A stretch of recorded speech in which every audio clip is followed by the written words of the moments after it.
ඔයාලට ඉතාම අලංකාරව ඇඳ ගන්න. මේක තමයි මානව CNC පොට මැෂින් එක. CNC කියන්නේ computer numeric control. ඒ කියන්නේ අපි මේකට ප්‍රෝග්‍රෑම් එකක් දාලා ඒකට අනුව තමයි මේක හැදෙන්නේ. ඒ කියන්නේ අපිට CNC කියලා රොබොට් ආම් එකක්, printer එක, ඒ වගේ ඕන එකකට CNC කියලා කියන්න පුළුවන්. කියලා ඔයගලන්ට එකකින් හිතා ගන්න පුළුවන්. අපිට දැන් මේක හදන්න අවශ්‍ය වෙන්නේ DVD writer ඇතුලේ තියෙන මේකේ කොටස් ටිකක්, මේ ස්ටෙපර් මෝටර් එකත් එක්ක සම්බන්ධ කොටස් ටිකක්, සර්වර් මෝටර් එකක්, මේ වගේ පෑනක් හරි මාකර් වෙන එකක් හරි, මේ ක්ලිප් එකක්, මේ පොලේ රඳවන තියෙන පොලේ රඳව ගන්න ක්ලිප් එකක්, ඒ වගේම කාඩ්බෝඩ් කරන්න ජම්පර් කිහිපයකුත් අපිට අවශ්‍ය වෙනවා. ඒ වගේම මේකේ මෝටර්, මේ කියන ස්ටෙපර් මෝටර්ස් කන්ට්‍රෝල් කරන්න මේ මෝටර් ෂීල්ඩ් එකක්, ඒ වගේම Arduino Uno බෝඩ් එකක්. අපි මේකට ෂීල්ඩ් එකක්ම යොදාගන්නේ අපිට ඉතාමත් පහසුවෙන් මේ මෝටර් ෂීල්ඩ් එක Arduino Uno බෝඩ් එකට සෙට් කරන්න පුළුවන්. ඒ වගේම අපිට අවශ්‍ය වෙනවා 12 volt power supply එකක්. මොකද අපේ ස්ටෙපර් මෝටර්ස් 5 volt වලින් කන්ට්‍රෝල් කරන්න බැරි නිසා අපිට 12 volts power supply එකක් අවශ්‍ය වෙනවා. ඉතින් මුලින්ම අපි මේ විදිහට අපේ ස්ටෙපර් මෝටර්ස් තියෙන මේ කොටස් දෙක මේ විදිහට මොකක් මෙයාගේ ආධාරයකින් මේ විදිහට සවි කර ගන්න ඕනේ. ඊට පස්සේ මේ විදිහට මේ මැද කොටසින් මේ කැරගෙන මැද කොටස තියෙනවා. ඒකෙන් අපි අපේ සර්වර් මෝටර් එක අලව ගන්න ඕනේ. ඊට පස්සේ අපි ඒකට අපේ පෑන සවි කර ගන්න ඕනේ. මේ විදිහට අපේ පෑන් සවි කර ගන්න ඕනේ අපි. ඊට පස්සේ අපි මේ යට ඒ කියන්නේ x axis කියන එක, මේ කියන්නේ y axis එක, මේ කියන්නේ x axis එක. එතකොට මේ x axis එකේ තියෙන මේ මැද කොටස, මේ කියන්නේ මෙහෙම ඉස්සරහට පස්සට යන මැද කොටස අපි අලව ගන්න ඕනේ අපේ නෝගෙන් ගත්ත කාඩ්බෝඩ් හරි ඒ වගේ කාඩ්බෝඩ් එක. ඊට පස්සේ අපි එකට දැන් අපි චිත්‍රයක් අඳින්න යනවා නම් අපි දැන් එකට කොලයක් දාගන්න ඕනේ. කියන්නේ ඉතින් අපි මේ විදිහට මේකට කොලයක් දාගමු. එහෙම අරගෙන මේ විදිහට මේ ක්ලිප් එකට අපිට අවශ්‍ය කොලේ මේ විදිහට සවි කර ගන්නවා. හරි. දැන් අපිට තියෙන්නේ අපි මේ මෝටර් මේ ස්ටෙපර් මෝටර්ස් දෙක මේකට දාපු ගමන් එකයි පාස් ගන්න ඕනේ. සවි කරන කලින් පාස් ගන්න ඕනේ. ඊට පස්සේ දැන් අපිට තියෙන්නේ මෙයා කනෙක්ට් කරන්න හැටි බලන්න. මෙයාට පැත්තේ තියෙන ස්ටෙපර් මෝටර් එකෙන් මේ විදිහට ඒ වයර් හතර අපේ මෝටර් ෂීල්ඩ් එකට සවි කර ගන්න ඕනේ. ඊට පස්සේ අනිත් පැත්තෙන් තියෙන ස්ටෙපර් මෝටර් එකේ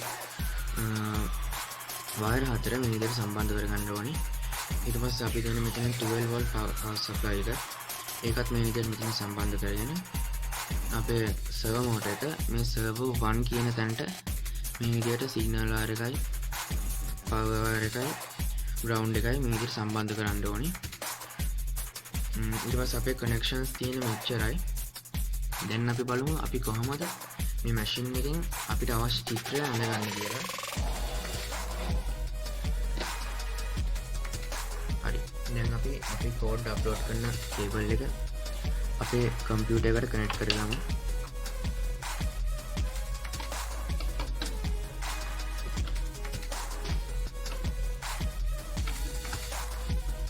හරි. දැන් මට පේනවා අපේ Arduino board එකයි motor shield එකයි power on වෙලා තියෙන්නේ. දැන් ඊළඟට අපි අපේ 12 volt power supply එක on කරන්න ඕනේ.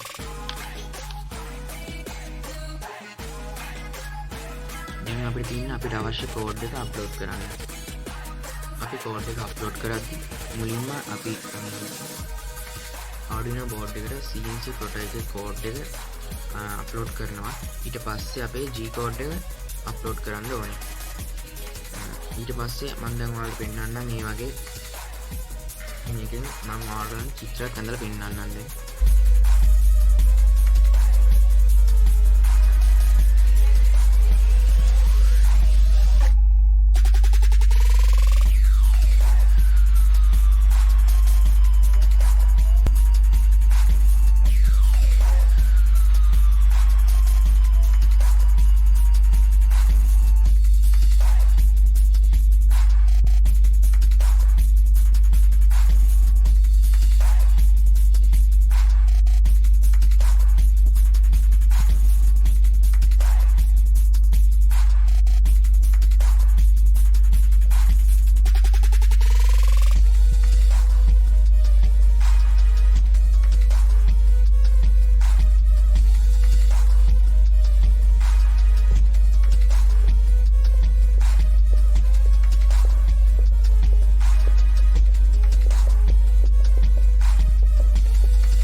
හරි. ඉතින් මෙන්න මේ විදිහට තමයි අපිට අවශ්‍ය ඕනම චිත්‍රයක් මේ CNC මැෂින් එක හරහා අපි අඳගන්නේ. ඉතින් ඔයාලත් මේක හදලා බලන්න. try කරලා බලන්න. මේක හදන්න මට උපකාර කරපු සියලු දෙනාටම ස්තුතියි. නමෝ බුද්ධාය.